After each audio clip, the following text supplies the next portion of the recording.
Hello and welcome to another edition of Currently in Quincy. I'm Joe Catalano. Today we will learn more about the new HERO Act, providing for expanded veteran services, from Veterans Advocate Robert Notch. First, though, we take a look at the weather and the news for you. Currently in Quincy, it's sunny.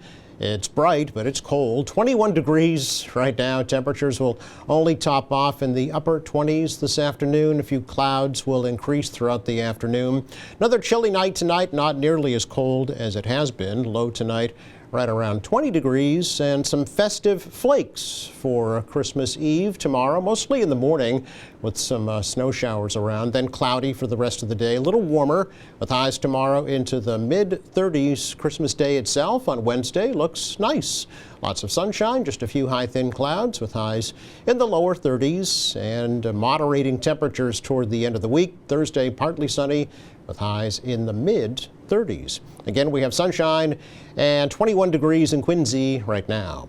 Checking out the news for you today, the Quincy City Council recently approving a 50-year lease extension for Quarry Hills Associates to operate the Granite Links Golf Club once the current lease expires in 32 years. During last week's meeting, each city councilor expressed their thoughts in determining whether or not to extend the lease. The councilor at large, Scott Campbell, said he felt the positives far outweighed the negatives. I did ask myself all the questions, and the ones that really stuck out were, what if golf takes a dip in popularity the way that baseball did? What if we limit QHA and their ability to grow by not extending the lease? What if we wait out the current lease and this once crown jewel of South Shore is now tired and not living up to its massive potential? Will we still attract the kind of suitors who can see the potential we see in the investment in the property the way QHA is proposing? Are we willing to take that chance and wait? I'm not. I think that we need to extend this. Now, a key change in the lease extension was the removal of the option for Quarry Hills to purchase 12 acres of the property for a 110-room hotel. Mayor Thomas Koch said he felt that matter could be dealt with separately at a future date. The lease extension still needs state approval. The Quincy Planning Board has approved a 4-story, 9-unit condo complex for 10 Independence Avenue in South Quincy. The board unanimously approved the plan by Marina Bay Management of Quincy to tear down the Quincy Auto Tech building and put up the new building with 16 parking spaces. Opponents, including the Adams National Historical Park and Sweeney Brothers Home for Funerals, felt that the new building would be too tall for the residential neighborhood. However, Zira Killard, who owns the house right across the street, felt the project would clean up a blighted property. We would love to see something, happen at this property over here. Right now, it's just an extreme eyesore. A lot of old cars, flat tires. We're having constantly some issue with some homeless people, drunk people over there. A few people that have tried to break into my car as well. I think they hang around the lot, so if something can be built there, I personally would love to see it. I think we've done enough changes, or at least I've seen enough changes where I think personally it is an acceptable project for the area. So I just want to voice my support for this. Developer did make some changes, including adding some green space and some sidewalk improvements. Projects still need zoning board approval. Quincy developer Sean Galvin wants to tear down the former Quincy Nursing Home on McGrath Highway in Quincy and put up a 6-story, 50-unit condo complex with 64 parking spaces. During a presentation to the planning board last week, Galvin's attorney, Ed Fleming, says the project fits in with the redevelopment of Quincy Center. In all other respects, this proposal, which is a multifamily proposal of 50 units, complies with all of the dimensional requirements of the ordinance with regard to lot size per unit, height, and other aspects as far as setbacks and other matters are related. What we're seeking, however, is a waiver from the, or a parking special permit from the parking requirement of the ordinance. However, in discussions with the city's planning department and in reviewing other matters, other proposals that have been before this board, we feel that the parking that's being provided for this development actually is very consistent with other developments in the area, and actually far exceeds some of the proposals that have been approved by the board in the Quincy Center zoning district. Access to that new building would be from the rear on Bigelow Street only. Some tenants at the office building next door expressed concern about negative impacts on parking from this project. A community meeting will be held before the project returns to the planning board on January 15th. Quincy Chamber of Commerce President Tim Cahill has been named the new president of the South Shore Chamber of Commerce. Cahill will succeed Peter Foreman, who is retiring from the South Shore Chamber at the end of the year after 20 years of service. Cahill has served as president of the Quincy Chamber since 2017. He was Massachusetts State Treasurer from 2003 to 2011, also served as Norfolk County Treasurer.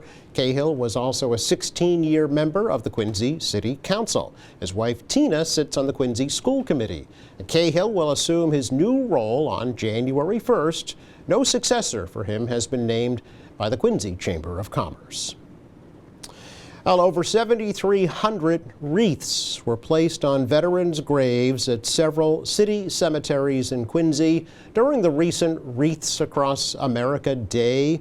Volunteers, including scouts, school groups, neighborhood associations, and individuals, all fanned out on December 14th to decorate the graves of veterans at Mount Wollaston, Pine Hill, Hancock, Hall Place, St. Mary's, Christ Church, Snug Harbor, and Sailors Home Pond cemeteries.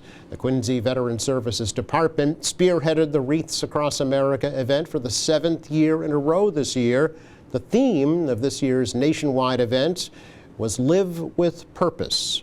Wreaths Across America says its mission is to remember, honor, and teach about veterans' service to this country. It's our check of news for you today. Coming up, Veterans Advocate Robert Notch is joining us with information about the HERO Act. That's next.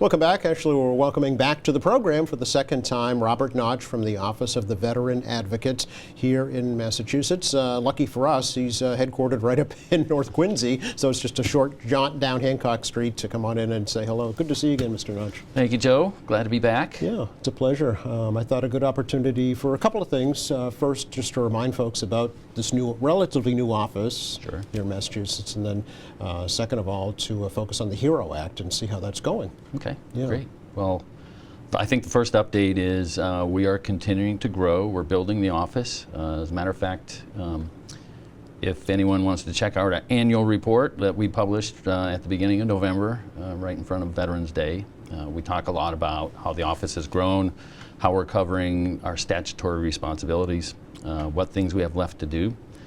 So we are now, we're an agency of 8 full-time staff. Okay. I think when I was here last, it was just me. It was just you. That's right. Yeah. So we've made some good strides there, got a great team on board. They're all very focused on veterans and impacting their lives and the lives of the veterans' families. And then we're bringing on 4 more folks next month. That'll give us a good dozen. And then we're going to settle it there for a bit, full-time staff, and we're going to see where the work takes us. Okay. And then I'll figure out, where we need to build some capacity, depending on where we find interesting avenues of investigation. Yeah, I just support. wanted to read real briefly just about the office itself, Please. just to kind of set the stage for folks who might not be aware. So appointed as the Commonwealth's first veteran advocate in November 2023, so just about a year ago, right? Yeah. Retired Colonel Bob Notch, tasked with standing up this newly formed Office of the Veteran Advocate, a one-of-a-kind in the nation, independent state office dedicated to safeguarding the well-being and upholding the rights of the veteran community.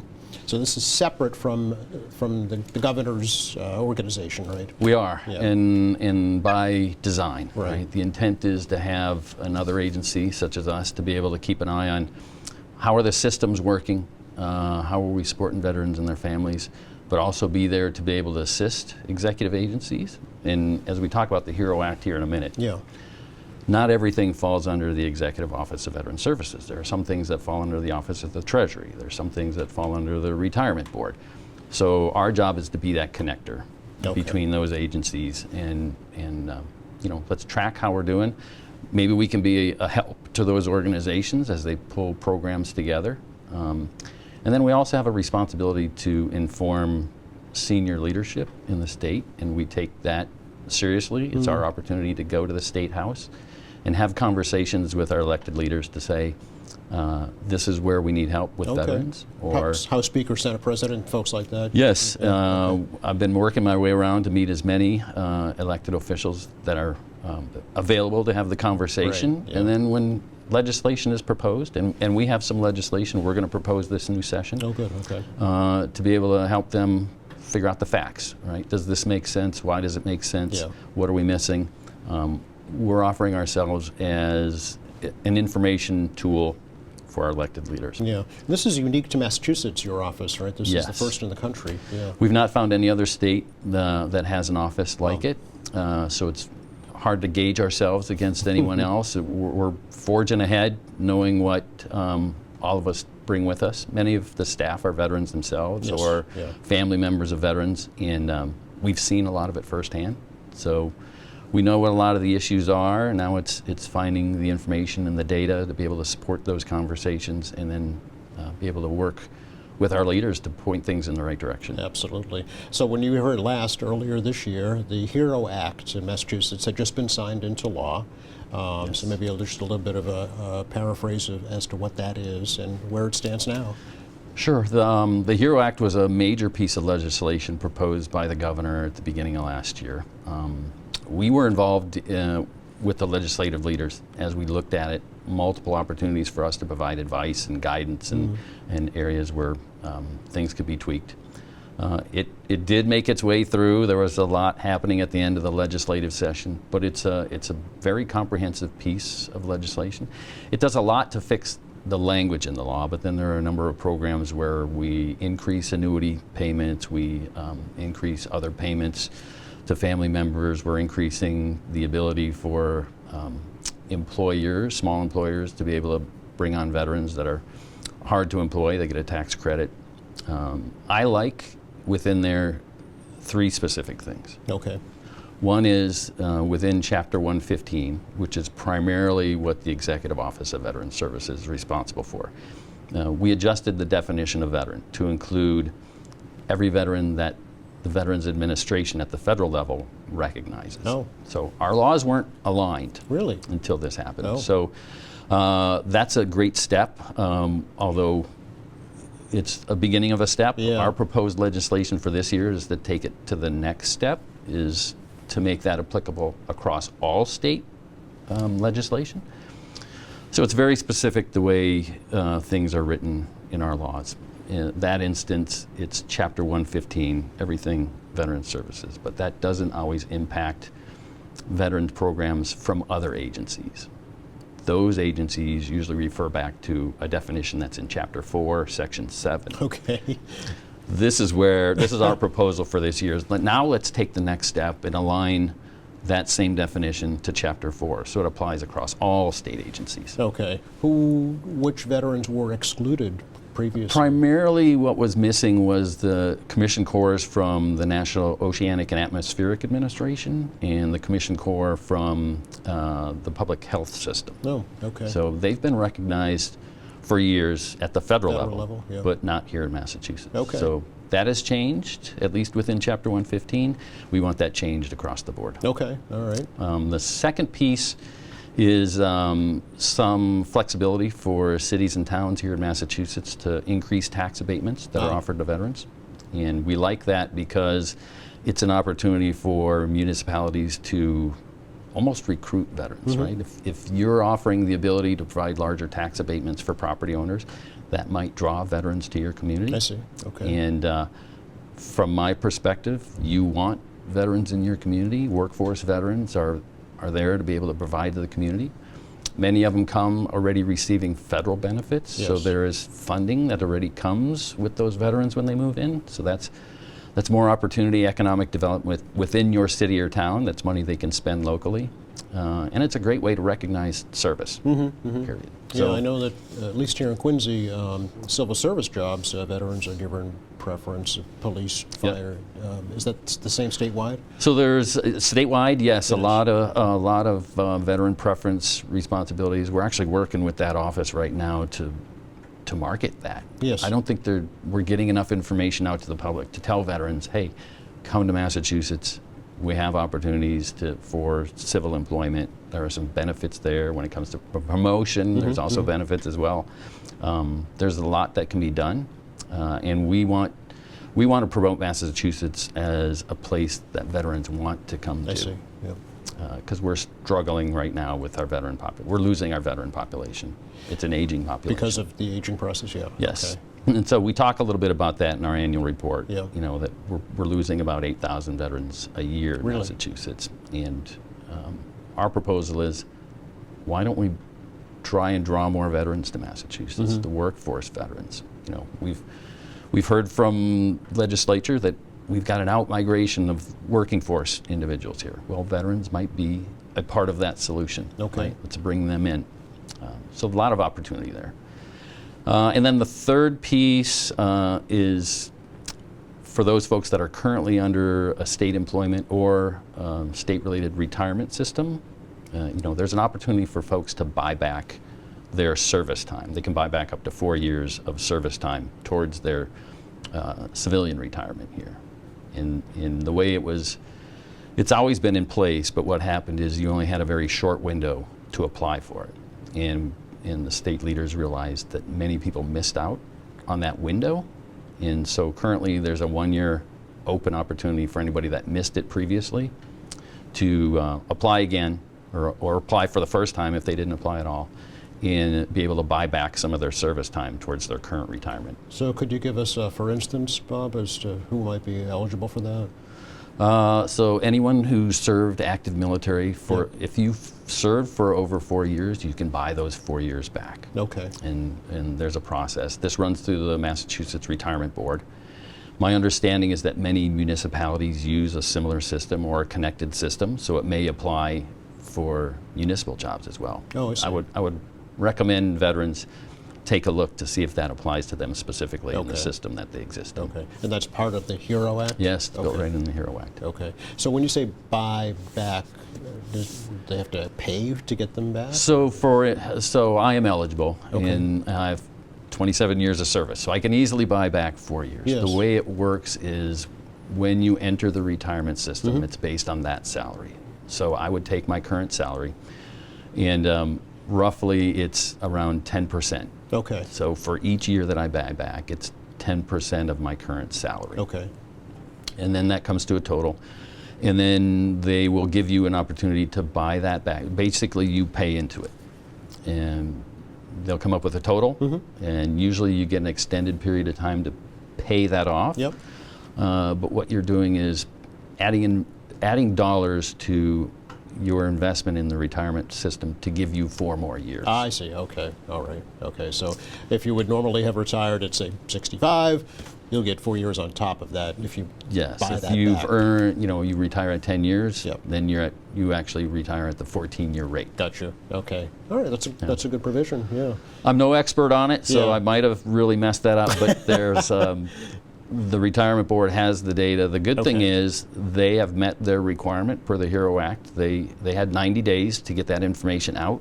I received my letter before the 1st of November, so they're on target. Okay, good. We've been showing a couple of points of contact for folks, an email address, and also a QR code that folks can scan right with their smart device and take you right to your website. Yep. That has changed. So Okay. since we talked last, Yes, that's true. We Yeah. did not have a website, if you remember. Right. We now have our website is up and running. Folks can get an opportunity to see who's on our staff, how we're doing with the office. But more importantly, what we're trying to do is build transparency within the office and hopefully across more of the state government. And the way we're doing that is any reports that we generate go on our website. Yep. Any documents that we're sending to other agencies as far as regulation changes or other specific recommendations, those go on our website. So the public has an opportunity to see what we're sharing with other agencies Yeah. in official capacity. So how is your office, the Office of the Veteran Advocates, different from, say, the Quincy Veteran Services Office, or your local Veteran Services Officer? How are you different, and how do you work together? Yeah, specifically our legislation keeps us at a strategic level. Okay. So we are looking across state agencies. How are the systems working? Are they doing the right thing? I always look at it as ELA. We examine the systems, we liaison with the agencies, and then we assist the agencies when Okay. they need it. Okay. So very high level, strategy work. Yes. We liaison with all the federal agencies. Okay. So again, high level. Conversations with elected leaders, high level. And then there's one line in there that says we will aid and coordinate with all the veteran service officers across Massachusetts Okay. to ensure that veterans receive their state and federal benefits. Yes. So we have interpreted that as that's a direct responsibility to go down and be side by side with the veteran service agents. Right. And we're in the process. We have one on board. 3 more will come on in the next few weeks, and we're calling those regional liaisons. And those individuals, one will be in the southeast region, one northeast, one central, and one western Mass. Okay. And their job is to be able to go knock on the door, schedule a meeting, sit next to Christine here Right. in Quincy is a Yes. good example, Yep. and say, how are things working? What do you need from a systemic level? Where is the system working in your favor? Where is it fighting against you? Yes. And then have also the ability to say, can we help you with your workload? We have a liaison responsibility at the federal level. If you're working with a veteran to handle state benefits and they also need federal benefits, we may be able to lend a hand and say, Okay. let's let us help pick up that workload, lighten your job a little bit, and work together Yes. and be more yeah. efficient. Yeah. So thank you for explaining that, because that you are kind of the go-to for the Christine Cuginis of the world. Our intent is to be able to help them out as much Yeah. as possible, because they're doing a lot of work. Yes. A number of these agents are single person working with a lot of veterans coming into their office. Certainly. And so yeah. we're also providing them opportunity, information flow, the ability to talk with their city leaders if they need some additional voice to talk about, for instance, the tax abatement piece. We've offered to those agents, if you want us to come in and help explain it to a town council or whomever, we come in and have those conversations with Okay. you or on your behalf. Yeah, so you can be a direct liaison for that veteran services officer, because they're kind of, quote unquote, boots on the ground. They know what the veterans, say here in Quincy, need. Yes, so we recognize Massachusetts is a bit unique in the ability that we have designed the veteran support system to occur at the local level. Yes. And we talk about every city and town should have a veteran service agent. We're taking a look at that right now from a systemic level, right? How many cities and towns do? How many are tied together in a district? Are they all full-time? Which ones are part-time? Right, good point, What are yep. the hours of the office? So we want to get a good picture Okay. to be able to share that with the veteran community, to say, here's what it looks like in your community. But it's designed to be front-loaded at the community level. Rightly so, because I don't want to travel an hour to get help. I Right. would love to be able to go downtown and get help, and I think As most a veteran veterans yourself, right? Yeah, exactly. would want to yeah. do the same thing, and that's why I think having municipal veteran service agents is a unique and very interesting and very supportive way to go about it. And so Absolutely, our yeah. goal is, hey, that's the way it should be. It should be easier. Let's remove as many barriers as possible. Sure, sure. Did you find yourself coming up against those barriers yourself, Bob, before taking this position? Well, I was fortunate enough in my transition from the military. I started 2 years in advance. I spent 27 years in. I knew I was retiring at a certain date, and so I put a lot of things in place. Most of my benefits and services were taken care of before I transitioned out. But before I took this job, I was working in the nonprofit sector, supporting military and veterans, and saw a lot of times that most individuals were not as fortunate as me to be able to plan for 2 years for that transition Right, process. yeah. Many are struggling to get released from their supervisor to be able to go attend those transition meetings. and set up their transportation appointment to get their household goods moved Yes. and really figure out what that next, is it a job next or is it going to school next? Right. So there are some missed opportunities there. I think the veteran service agents here provide that opportunity to be able to connect with somebody local, short distance away, and really make those connections where you need the help. Yeah. Again, the website, great resource. Also, the QR code. We've been Yes. putting a phone number up from time to time as well, so you can, your communication specialists, folks can reach out that way as well. Mass.gov/OVA is the Yep. way to find us on the website. We're on Facebook, LinkedIn Okay. now, so we're getting a presence. Massachusetts Office of the Veteran Advocate, you can search for us. OVA@mass.gov for email. Okay. Send us a note. If there's anyone out there that sees the system's not working right, that's what we want to hear. Okay. So we can take a look. All right. Thanks so much. Good to see you again. Really appreciate it. Please come back. I will. All right. This is great. Thank you. You're welcome. Just enough time to check the weather for you for the rest of the day today. Sunny and cold, really, with temperatures only in the upper 20s this afternoon, mix of sun and clouds. Down to 20 tonight. Tomorrow we could see some festive flakes in the morning and then some clouds later with highs in the mid-30s. It'll be a nice on Christmas Day, sunshine and a high in the low 30s, and pretty nice on Thursday as well, even warmer within temperatures in the mid-30s. Thanks again to Bob Notch for joining us from the Office of the Veteran Advocate. Thank you to our crew. Thank you for watching. We're off on the program now until January 3rd, when Quincy Mayor Thomas Koch will be stopping by with information about Quincy 400 in 2025. Please visit our website. It's qatv.org. All of our latest programs are there. There's news, information, video on demand, live streaming, and much more. For all of us here at QATV, I'm Joe Catalano. Have a very happy and healthy holiday season.